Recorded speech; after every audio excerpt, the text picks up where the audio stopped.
اللہ تعالیٰ کی توفیق سے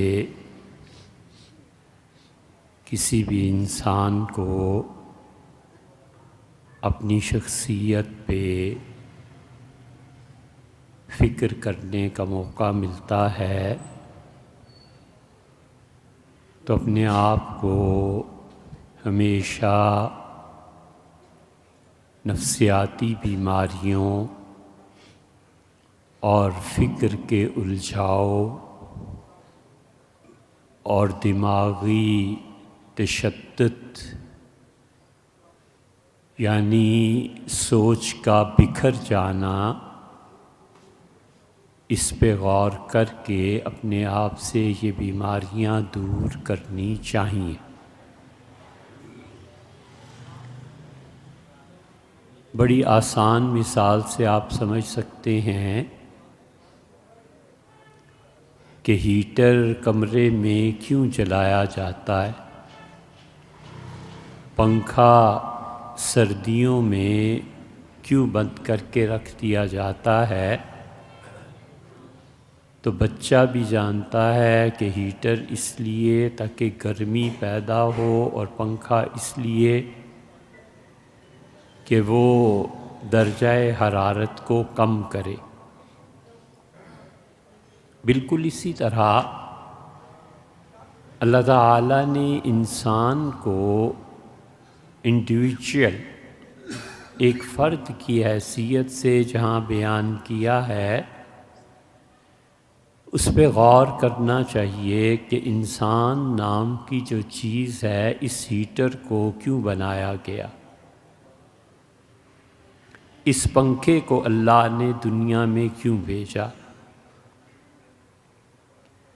مثلاً اللہ تعالیٰ فرماتے ہیں کہ لَقَدْ خَلَقْنَا الْإِنسَانَ فِي كَبَدٍ، ہم نے انسان کو شدید محنت کے لیے بھیجا ہے۔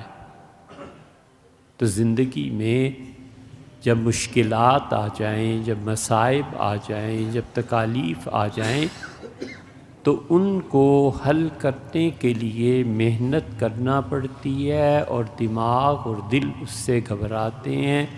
ہمیشہ اس آیت کو یاد رکھے کہ اللہ نے جب بھیجا ہی اس لیے ہے کہ سردی ہیٹر اسے کم کرے گا اور گرمی پنکھا اسے کم کرے گا، تو مجھے تو مشکل کام کرنا ہی ہے۔ اللہ نے فرمایا ہم نے تمہیں بھیجا ہے شدید محنت کرنے کے لیے۔ تو اب پنکھا گرمیوں میں بند کر کے رکھ دے اور سردیوں میں ہیٹر نہ چلائے تو پھر یہ کس دن کے لیے رکھا؟ بالکل ایسے ہی اللہ نے فرمایا لَقَدْ خَلَقْنَا الْإِنسَانَ فِي كَبَدٍ، ہم نے انسان کو شدید محنت کرنے کے لیے دنیا میں بھیجا۔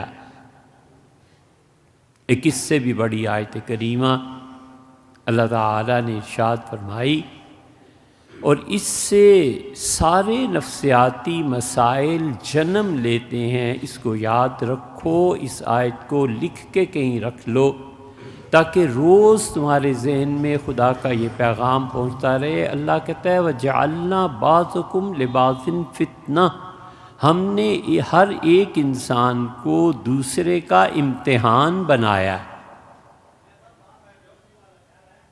لقد ہم نے پہلی آیت میں لَقَدْ خَلَقْنَا الْإِنسَانَ فِي كَبَدٍ، ہم نے انسان کو شدید محنت کے لیے پیدا کیا، اور دوسری جگہ فرمایا وَجَعَلْنَا بَعْضَكُمْ لِبَعْضٍ فِتْنَةً، اور ہم نے تم میں ہر شخص کو دوسری شخص کے آزمائش کے لیے پیدا کیا ہے۔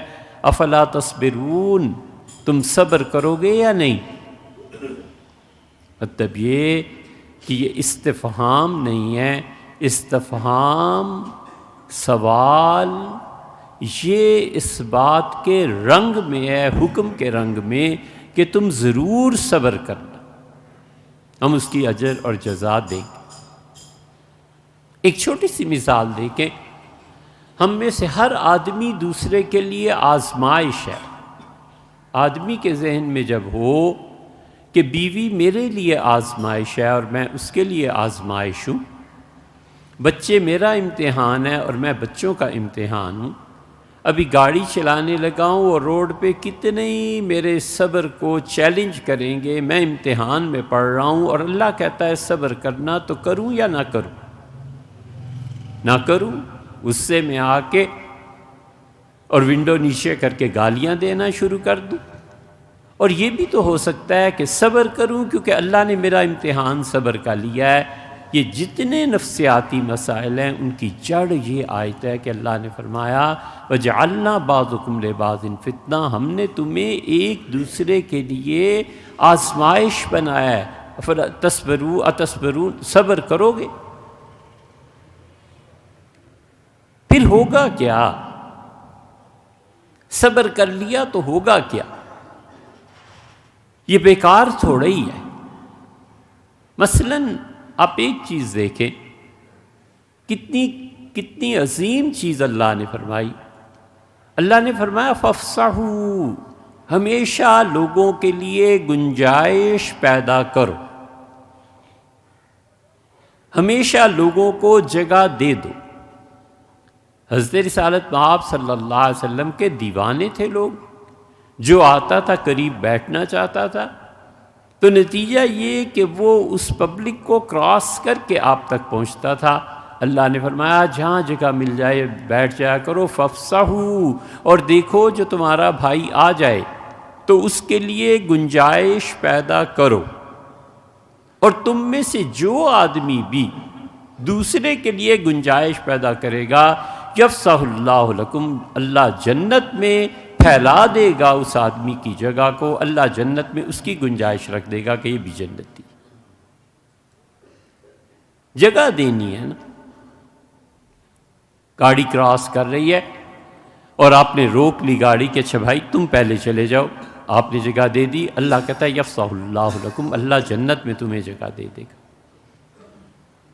اس لیے بظاہر یہ چھوٹی باتیں کہ اس کی گاڑی نے مجھے کیوں کراس کر لیا، ٹھیک جس صورتحال میں حضرت رسالت مآب صلی اللہ علیہ وسلم کی بعثت مبارکہ ہوئی تھی کہ لوگوں کو وہ اخلاقیات سکھائیں، ہم مسلمان آج گر کے پھر اسی سطح پر پہنچ گئے۔ اس نے گاڑی کیوں آگے نکال لی؟ عرب لڑتے تھے اس پہ کہ میرا گھوڑا اور تمہارا گھوڑا، ریس میں تمہارا گھوڑا آگے کیوں چل گیا؟ لڑائی شروع ہوئی اور پتہ چلا کہ اوس اور خزرج پانی پلانے پر ان دو قبیلوں کا جھگڑا شروع ہوا تھا۔ 120 سال تک وہ جھگڑا ہر نسل میں جاری رہا۔ ہر نسل جب جوان ہوتی تھی جس کا ہاتھ بڑھ گیا کبھی انہوں نے قتل کر دیا، کبھی انہوں نے قتل کر دیا۔ 120 سال یہ عرب آپس میں لڑتے رہے۔ اللہ تعالیٰ نے فرمایا کنتم علی شفا حفرۃ من النار، تم تو جہنم کے کنارے پر پہنچ گئے تھے، اللہ نے حضور صلی اللہ علیہ وسلم کو بھیجا۔ یہی چیزیں اب بھی ہیں جاہلیت۔